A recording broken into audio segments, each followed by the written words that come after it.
नमस्कार, आप देख रहे सिटी पोस्ट और मैं हूं नेहा। देश और दुनिया में जारी आर्थिक सुस्ती या मंदी कहें, जिसमें भारत के आईटी सेक्टर पर तो असर पड़ता हुआ दिखाई नहीं दे रहा। हाँ, ये आपको बहुत चक्का करने वाली खबर जरूर है कि जब दुनिया में हर कोई इस मंदी से पीड़ित है, तो ऐसे में भारत का आईटी सेक्टर कैसे अछूता रह रहा है। इस वित्त वर्ष की पहली तिमाही में आईटी सेक्टर में रिकॉर्ड संख्या में भर्तियां की गई हैं। अप्रैल से जून की इस तिमाही में सूचना प्रौद्योगिकी उद्योग में अब तक 85,000 नई नौकरियां दी गई।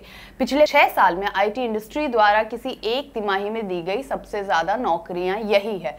इक्विटी रिसर्च फर्म CLSA के रिपोर्ट के मुताबिक आईटी कंपनियों को आगे भी नौकरियों की मांग रहेगी। यहाँ पे अभी आगे भी नौकरियां जरूर अवेलेबल होंगी, इसलिए वे भर्ती में तेजी ला रहे हैं। ऑन साइट लोकेशन यानी कंपनी के अपने दफ्तरों और इन हाउस प्रोजेक्ट में काम करने वाले कर्मचारियों की भर्ती बड़ी संख्या में आगे भी होने की संभावना है। बिजनेस स्टैंडर्ड जो अखबार है उसके मुताबिक अमेरिका में H-1B वीजा नियमों में सख्ती की वजह से अब आईटी कंपनियां घरेलू दफ्तरों में भर्ती बढ़ाने को मजबूर हो गई हैं।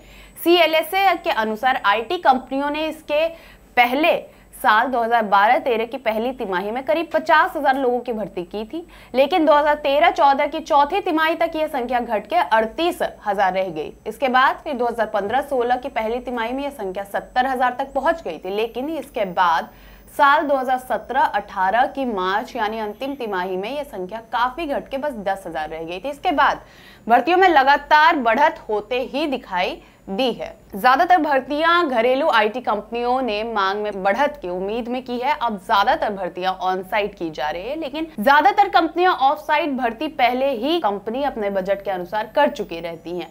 पिछली तिमाही में देश की सबसे बड़ी IT company Tata consultancy services यानी TCS ने करीब 12,396 कर्मचारियों की भर्ती की है, जो पिछले 5 सालों में किसी एक तिमाही में कंपनी द्वारा की गई सबसे ज्यादा भर्ती है।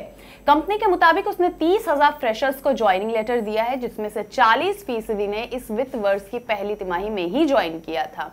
TCS की तरह ही विप्रो, जो इस देश की सबसे बड़ी आईटी कंपनियों में से एक है, उसने कहा है कि पहली तिमाही में 3,425 लोगों को नौकरियां दी गई हैं।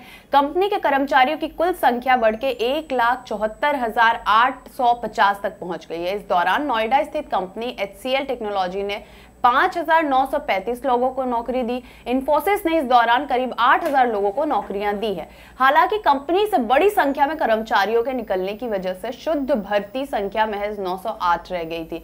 जानकारों का कहना है कि अगले महीनों में अलग तरह के खासकर डिजिटल स्किल में आईटी कंपनियों को और भर्ती करनी पड़ेगी।